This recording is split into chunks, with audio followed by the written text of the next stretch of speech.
ये आकाशवाणी है। स्पॉटलाइट में प्रस्तुत है अंतर्राष्ट्रीय योग दिवस 2022 की तैयारियों पर विशेष कार्यक्रम।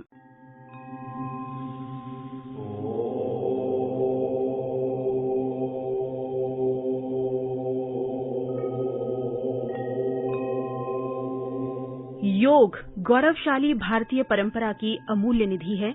योग शरीर, मन और आत्मा को एकाकार करता है। योग इलनेस से वेलनेस तक का सफर है। योग शांति का मार्ग है, खुद को जानने का तरीका है और संभावनाओं को संभव बनाने का जरिया भी। योग का आरंभ भारत में लगभग 5000 वर्ष पूर्व हुआ था और तब से इसके शारीरिक, भावनात्मक और आध्यात्मिक अभ्यास ने हमें स्वस्थ रहने के साथ हमारे संपूर्ण विकास में भी बहुत मदद की है। अगर आप अपने मन और शरीर को शांत रखना चाहते हैं तो ऐसे में आपको योग के लिए समय अवश्य निकालना चाहिए।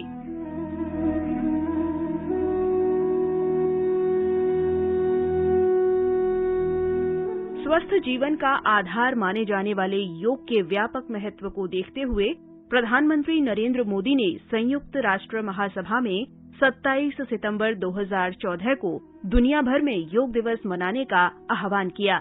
संयुक्त राष्ट्र महासभा ने प्रस्ताव आने के सिर्फ 3 महीने के अंदर 11 दिसंबर 2014 को ये ऐलान किया कि 21 जून का दिन दुनिया में योग दिवस के रूप में मनाया जाएगा।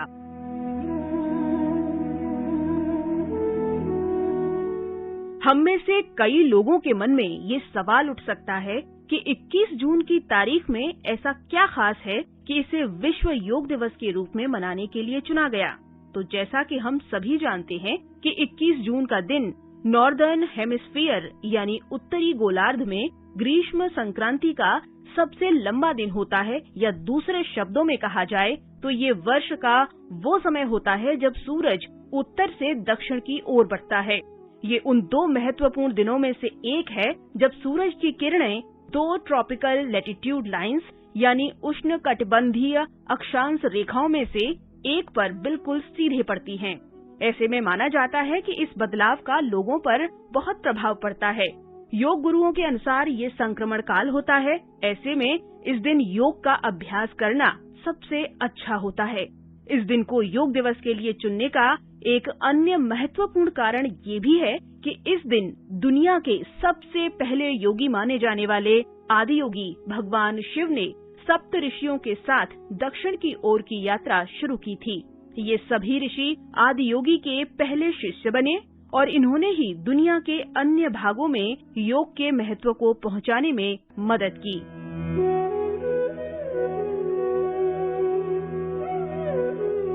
आठवां अंतर्राष्ट्रीय योग दिवस कल दुनिया भर में मनाया जाएगा। इस वर्ष का विषय है मानवता के लिए योग। कोविड महामारी के दौरान दुनिया भर ने योग की अद्भुत क्षमता को महसूस किया और ये जाना कि हम सबके रोग प्रतिरोधक क्षमता को बेहतर बनाने में योग कितना सहायक है। इसी को ध्यान में रखते हुए इस बार के विषय का चयन किया गया है। मुख्य समारोह कर्नाटक के लोकप्रिय और ऐतिहासिक शहर मैसूरू में होगा। ये आयोजन इस बार कई मायनों में बेहद खास होने वाला है। मैसूर महल के परिसर में होने वाले इस भव्य कार्यक्रम में समाज के सभी वर्गों के लगभग 15,000 से ज्यादा प्रतिभागी हिस्सा लेंगे। प्रधानमंत्री नरेंद्र मोदी इस कार्यक्रम में शामिल होकर लोगों को योग के लिए प्रेरित करेंगे।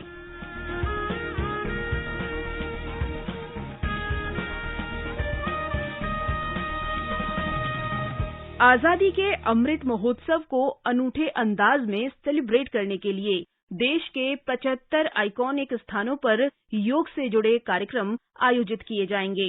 केंद्रीय आयुष मंत्री सर्बानंद सोनोवाल ने इस पर विशेष जानकारी देते हुए इसे बेहद खास बताया है। आजादी का अमृत महोत्सव कालखंड में देश की 75 आइकॉनिक लोकेशन जो हिस्टोरिकल है, जो कल्चरल है, ऐसे ही 75 आइकॉनिक लोकेशन में हमारी माननीय प्रधानमंत्री जी के नेतृत्व में भारत सरकार के अलग अलग मंत्रालय के परम आदरणीय मंत्रीगण भी अलग अलग स्थानों पे भाग लेंगे और नेतृत्व देंगे मास योगा डेमोन्स्ट्रेशन की। और उसी हिसाब से देश के अंदर अलग अलग प्रदेश में, अलग अलग यूनियन टेरिटरीज में भी राज्य सरकार उसको बड़े धूमधाम से मनाएंगे। इस बार अंतर्राष्ट्रीय योग दिवस का सबसे बड़ा आकर्षण डिजिटल योग प्रदर्शनी है। इस प्रदर्शनी में वर्चुअल रियलिटी जैसे आधुनिक तकनीकों के सहारे योग के इतिहास और उसके विस्तार को पेश किया गया है। यहाँ सही योग मुद्रा बनाने के लिए एक रोचक चैलेंज भी दिया जाएगा। प्रदर्शनी के एक हिस्से में दिखाया गया है कि योग में रोजगार के कई विकल्प मौजूद हैं। योग में प्रशिक्षण और संस्थानों की बढ़ती भूमिका को भी रचनात्मक ढंग से प्रस्तुत किया गया है। वैश्विक बाजार में योग की बढ़ती मांग और योग के कुशल प्रशिक्षकों के लिए बढ़ते अवसरों को भी यहाँ करीब से महसूस किया जा सकता है। इसमें क्रिएटिव अंदाज में दिखाया गया है कि कैसे योग के नियमित अभ्यास से हम बीमारियों से बच सकते हैं और कई बीमारियों से उबर भी सकते हैं। आप योग पहली बार कर रहे हैं या फिर आप योग के विशेषज्ञ हैं, सबके लिए ये प्रदर्शनी बेहद महत्वपूर्ण है।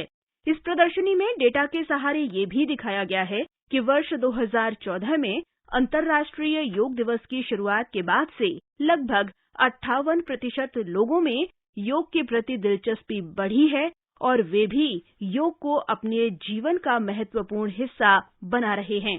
कुल मिलाकर कहें तो ये डिजिटल प्रदर्शनी गागर में सागर भरने की तरह है। यहाँ आने वाले हर व्यक्ति के लिए इसे देखना अपने आप में रोमांचकारी अनुभव होगा। अगर आप मैसूर नहीं जा रहे हैं तो आपको चिंता करने की आवश्यकता नहीं है। दूरदर्शन इस कार्यक्रम का कल सुबह से सीधा प्रसारण करेगा, जिसमें आप योग दिवस के अलग अलग आयामों के साथ प्रदर्शनी का भी लुत्फ उठा सकेंगे। डिजिटल प्रदर्शनी के साथ मैसूर में स्टैटिक प्रदर्शनी का भी आयोजन किया गया है। इसमें भारत सरकार, कर्नाटक सरकार, आयुष मंत्रालय और योग संस्थानों के 146 स्टॉल्स लगाए गए हैं। इन स्टॉल्स पर स्मार्ट योग बैंड, ब्लाउज और हेड बैंड भी उपलब्ध हैं। इनकी खासियत ये है कि ये आपका स्ट्रेस लेवल बताएंगे और ये भी जानकारी देंगे कि आपके लिए कौन सा योग सही है। स्टार्टअप योग चैलेंज भी इस बार प्रमुख आकर्षणों में से एक है। आयुष मंत्रालय 2 जून से लेकर 30 जून तक स्टार्टअप योग चैलेंज आयोजित कर रहा है। इसमें योग को बढ़ावा देने वाले स्टार्टअप संस्थानों की पहचान की जाएगी और बेहतर करने वालों को पुरस्कृत भी किया जाएगा। अंतर्राष्ट्रीय योग दिवस पर इस बार राष्ट्र प्रधान से ग्राम प्रधान की अनूठी पहल की गई है। इस बारे में जानकारी देते हुए केंद्रीय आयुष मंत्री सर्बानंद सोनोवाल ने बताया, देश के हर ग्रामीण क्षेत्र पे हर व्यक्ति इस सारी प्रक्रिया में जुड़े, इसके लिए राष्ट्र प्रधान से लेकर ग्राम प्रधान तक हम लोगों ने सबको शामिल किया है। माननीय प्रधानमंत्री जी ने खुद सब ग्राम प्रधान को चिट्ठी लिखा है ताकि ये जो हमारे योगा मूवमेंट में सब शामिल हो जाए और उसी प्रक्रिया को सफल बनाने के लिए हम अपने योग मंत्रालय की तरफ से इस विषय पर हम लोग भी लगे हुए हैं। हमारे मंत्रालय की तरफ से हमारे जो सचिव है, सचिव के जरिए हर प्रदेश की चीफ सेक्रेटरी से हम लोगों ने बात की है। साथ साथ में हमारे जो जॉइंट सेक्रेटरी है वो भी प्रिंसिपल सेक्रेटरी आयुष से बात की है। साथ साथ में डिस्ट्रिक्ट जो कलेक्टर है उनसे भी हम लोगों ने बात की है और साथ साथ में 1.5 लाख से अधिक कम्युनिटी सर्विस सेंटर के जरिए हम हर व्यक्तियों के पास हम लोग एसएमएस के जरिए उन तक पहुंचने के लिए हम लोगों ने कदम उठाए हैं और साथ साथ में जो कम्युनिटी रेडियो के जरिए भी लोगों को इस विषय पर अधिक मोटिवेटेड करने के सिलसिले में भी हमारे मंत्रालय इस विषय पर काम में लगे हुए हैं। माईगॉव प्लेटफॉर्म पर आयुष मंत्रालय योग से जुड़ी कई तरह की प्रतियोगिताओं का आयोजन भी कर रहा है, जिनमें प्रश्नोत्तरी और जिंगल प्रतियोगिता प्रमुख है। यूनेस्को और विश्व स्वास्थ्य संगठन जैसे अंतर्राष्ट्रीय संस्था भी इस बार योग दिवस पर हिस्सा ले रहे हैं। 8वें अंतर्राष्ट्रीय योग दिवस की तैयारियों पर बात करते हुए कर्नाटक राज्य योग संस्थान के अध्यक्ष भंवरलाल आर्य ने बताया कि इस बार का मुख्य समारोह कई मायनों में विशेष होगा। भारत में सबसे ज्यादा अगर योग सेंटर और योग की संस्थाएं कहीं है तो वो मैसूर में है। मुझे लगता है इसलिए हमारे प्रधानमंत्री जी माननीय नरेंद्र मोदी जी ने मैसूर का चयन किया है इस वर्ष के योगाभ्यास के लिए। इसमें मुख्य अतिथि के रूप में जो मैसूर राजघराने से महारानी प्रमोदा देवी जी और युवराज यदुवीर जी इस कार्यक्रम के मुख्य अतिथि के रूप में प्रधानमंत्री जी के साथ भाग ले रहे हैं। सुरक्षा की दृष्टि से और अन्य कारणों से ऐसा निर्देशित किया गया कि 15,000 तक संख्या को सीमित किया जाए। तो 15,000 में लगभग 12,000 तो योगाचार्य रहेंगे और 3,000 विशिष्ट अतिथि इस कार्यक्रम में भाग ले रहे हैं। कर्नाटक के मुख्यमंत्री माननीय बसवराज बोम्मई भी उपस्थित रहेंगे और इसके साथ साथ देश विदेश से भी अनेक योग के प्रेमी इस कार्यक्रम के लिए मैसूर आ चुके हैं। अंतर्राष्ट्रीय योग दिवस के अवसर पर गार्जियन रिंग की भी पहल की गई है। ये पहली बार है और कई मायनों में बेहद खास है। इस बार हम लोगों ने विदेश की धरती पर गार्जियन रिंग के जरिए हम इंटरनेशनल डे ऑफ योगा को सफल बनाने के लिए हमने निर्णय की है। और गार्जियन रिंग का मतलब यही है कि हम लोगों ने कुल मिला के 79 देश इस गार्जियन रिंग पर हम लोगों ने शामिल किया है। 16 टाइम जोन में उसको डिवाइड किया गया है। गार्जियन रिंग का मतलब है कि जहां पहला सूर्योदय होंगे, फिजी आइलैंड से ये प्रक्रिया शुरू होगा और 16 टाइम जोन पे योगा को लोग विदेश की अलग अलग धरती में, अलग अलग देश में इसको श्रद्धापूर्वक मनाएंगे। योग कोई धर्म नहीं है, ये जीने की कला है जिसका लक्ष्य है स्वस्थ शरीर में स्वस्थ मन। मनुष्य का अस्तित्व शारीरिक, मानसिक और आध्यात्मिक है। योग इन तीनों के संतुलित विकास में मदद करता है। योग के अभ्यास की कला व्यक्ति के मन और शरीर को नियंत्रित करने में मदद करती है। ये तनाव और चिंता का प्रबंधन करके आपको राहत पहुंचाने में अहम भूमिका निभाता है। ये शरीर में लचीलापन, मांसपेशियों को मजबूत करने और शारीरिक स्वास्थ्य को बढ़ाने में भी मदद करता है। ये श्वसन, ऊर्जा और जीवन शक्ति में सुधार लाता है। हमारे ऋषि मुनियों ने योग के लिए समत्वम योग उच्यते की परिभाषा दी थी। उन्होंने सुख दुख में समान रहने, संयम को एक तरह से योग का पैरामीटर बनाया था। आज कोरोना महामारी जैसी वैश्विक त्रासदी में योग ने इसे साबित करके दिखाया है।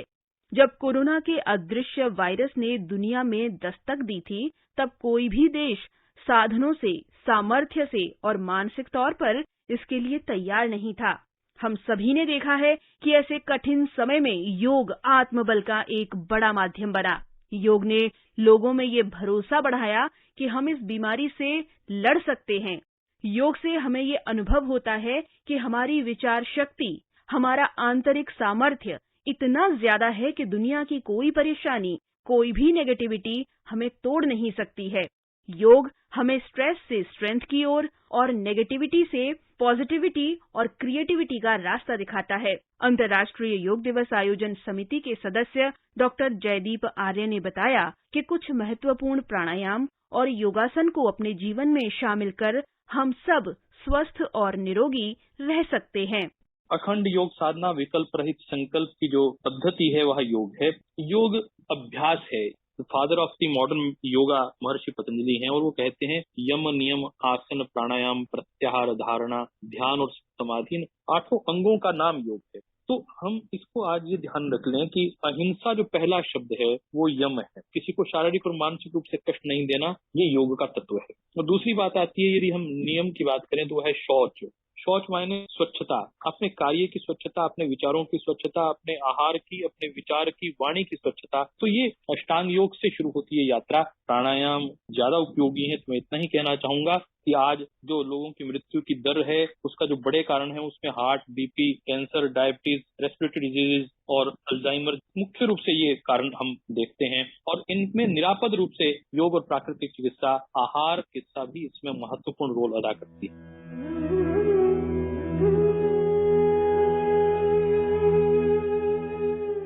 अंतर्राष्ट्रीय योग दिवस के अवसर पर हमें खुद भी योग का संकल्प लेना है और अपनों को भी इस संकल्प से जोड़ना है। योग से सहयोग तक का मंत्र हमें नए भविष्य का मार्ग दिखाएगा और मानवता को सशक्त बनाएगा।